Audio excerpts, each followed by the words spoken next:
When I was younger, I never paid much attention to the old chest in the corner of the attic. It was a large, dusty wooden box that my grandmother had kept hidden away for as long as I could remember. Everyone in the family would always say, "It's just old things, leave it alone." But there was something about that chest that always caught my curiosity.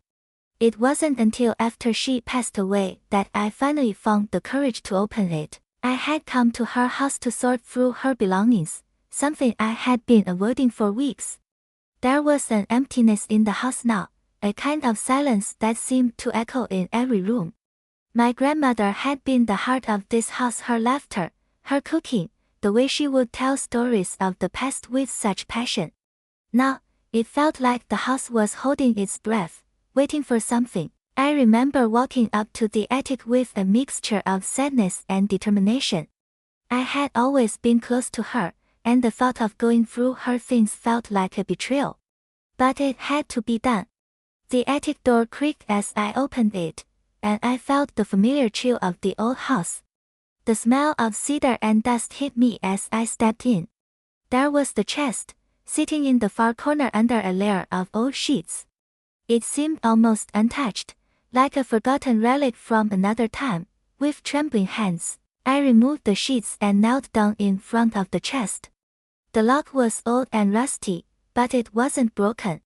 I pulled a small key out of my pocket, the one my grandmother had given me years ago when she said, "This key opens something very special." At the time, I didn't think much of it. She was always saying things like that, and I never imagined she was serious. But now, as I held the key, I could feel my heart racing. I inserted the key into the lock, and with a soft click, the chest opened. Inside, there were layers of yellowed papers, photographs, and what seemed to be old letters tied with a ribbon. I carefully lifted the first letter, its edges frayed with age. It was addressed to my grandmother, but the name on the envelope was not familiar.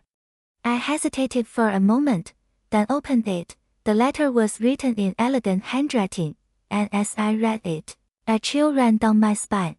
It was a love letter, written from a man named William to my grandmother, but the letter was dated decades before I was born. The words in the letter spoke of a deep and passionate love, one that had never been spoken of in my family. The letter spoke of longing, regret, and promises made that were never kept. I sat there in stunned silence, my mind racing. My grandmother had never mentioned William, and I had never heard her speak of a love like this. Who was he? Why had she kept this letter hidden for so long? The questions spun in my mind, but there was something else that caught my attention. The last part of the letter, where William mentioned a secret meeting spot. The letter said, "If you ever want to find me again, go to the old oak tree by the lake, where we once promised to meet when the time was right." My hands shook as I read the words again. The old oak tree. That place sounded familiar, but I couldn't place it. I put the letter down and began to search through the other items in the chest. There were more letters, each one written by William, each one filled with the same love and regret.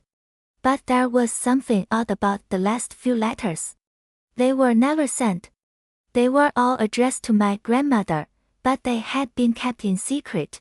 I felt like I had uncovered a part of my grandmother's life that had been locked away for decades, and it made me wonder about all the things she had never shared with me. I had always seen her as the wise, strong woman who had everything figured out, but now I realized that she, too, had her own secrets, things she had never told anyone. I decided to visit the lake the next day. The thought of meeting someone named William filled me with a strange mix of excitement and fear.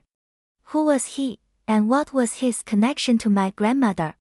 I needed to know. So, early the next morning, I packed a bag with water, a snack, and the letters. I drove to the lake, which was about an hour's drive from her house. It was a quiet, peaceful place, with the scent of pine trees in the air and the gentle sound of water lapping against the shore. When I arrived, I walked around the lake, searching for the old oak tree. The lake was large, and the trees were dense, but after a while, I spotted a massive oak tree on a hill overlooking the water. Its roots were thick and twisted, and its branches stretched out like arms welcoming anyone who approached. This had to be the place. I stood there for a moment, unsure of what to do next. Should I wait for someone? Was this a place where something might happen? But as I stood there, I noticed something odd. There was an old wooden bench beneath the tree, and on the bench was an envelope. It was weathered and yellowed, just like the letters in the chest. I walked over to the bench and picked up the envelope. It was addressed to my grandmother.